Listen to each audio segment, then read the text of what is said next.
كل سنة وانتم طيبين ورمضان كريم علينا وعليكم يا رب. النهاردة هنعمل مع بعض البسبوسة التحفة دي زي ما انتم شايفينها كده. بسبوسة الحلواني جميلة جدا، طبعا رمضان يعني بسبوسة كنافة قطايف زي ما انتم شايفين. بصوا دايبة ومرملة ازاي، مرملة ودايبة دوب كده في نفس الوقت، حاجة كده فاخر من الآخر زي ما بيقولوا. أحلى بسبوسة ممكن تاكليها، جميلة جدا بسبوسة الحلواني. بصي طرية جدا ازاي وجميلة ولونها تحفة شهية جدا. يلا نبدأ ونقول بسم الله. اول حاجة هنعمل السيرب. معايا كوباية ونص من السكر، هنزل عليهم بكوباية ونص من المية وعصرة ليمونة، وهرفعهم على النار. اول ما يبدأوا يغلي احسب لهم 5 دقايق. السيرب بتاع البسبوسة بيكون خفيف يا جماعة، غير الكنافة وغير القطايف. وبعد كده نبدأ نعمل البسبوسة. معايا كوباية وربع سكر، هحطهم على النار يتكرملوا.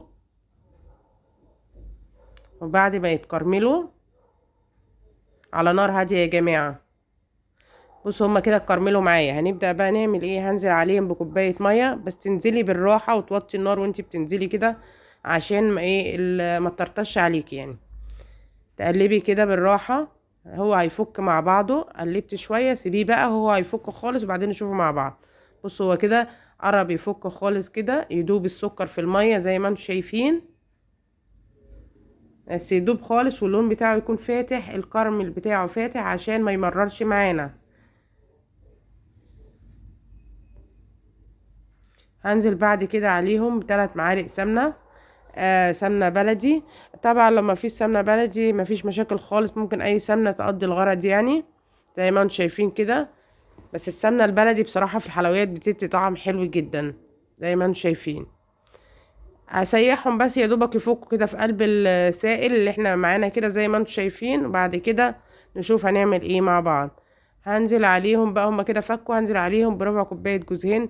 الكوباية الخطوة دي اختيارية يا جماعة، عايزين تحطوها حطوها، مش عايزين براحتكم. وبعدين هجيب 3 كوبايات دقيق سميد من عند العطار. دي السميد سايب مش الجاهز يا جماعة، مش الأكياس. هرفع البسبوسة من على النار،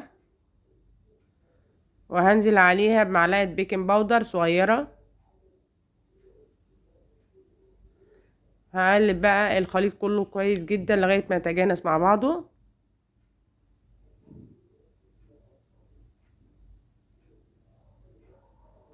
وبعد كده هنجيب صينية ندهنها بمادة دهنية وننزل فيها بالبسبوسة. بصوا البسبوسة شكلها تحفة ازاي، شكلها شهي جدا. هي دي طريقة الحلوانية يا جماعة، تعمليها في البيت طبعا احلى واوفر واطعم كمان. دهنت الصينية بمادة دهنية، هنزل بالبسبوسة كده. بصوا البسبوسة يعني سهلة جدا وجميلة. بصوا تحس ان هي مش محتاجة حتى ان انت تفرديها بمعلقة.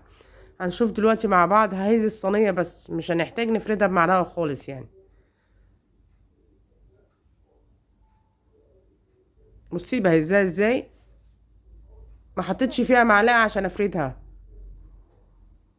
سهلة جدا. هدخلها الفرن على درجة حرارة 180 والع مسبقا من 10 دقايق ل15 دقيقة.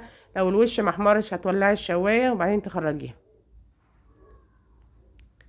بعد ما خرجت بصوا شكلها شاهي جدا، ولا ريحتها يا جماعة تحفة جدا جدا جدا. وكمان في نفس الوقت هي طرية جدا يعني. بصي بصباعي كده بجسها طرية جدا. هنجيب بقى السيرب سخن والبسبوسة سخنة. السيرب بتاع البسبوسة لازم يكون خفيف يا جماعة زي ما انتم شايفين. بصوا لو البسبوسة شربت معانا العسل كده، معنى كده ان البسبوسة نجحت معانا يا جماعة. لازم تشرب الشربات بتاعها كده، معنى كده ان هي نجحت. زي ما انتم شايفين كده شكلها شهي جدا.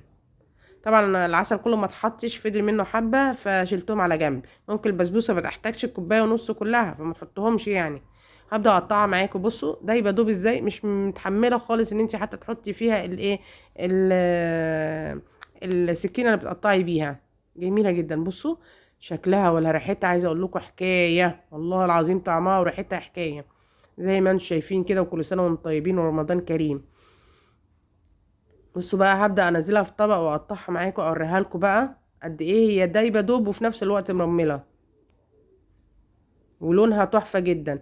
بصي هي دايبه خالص. بصي زي ما انت شايفه انا بهرسها بالشوكه زي ما انت شايفه كده، وفي نفس الوقت مرمله معايا.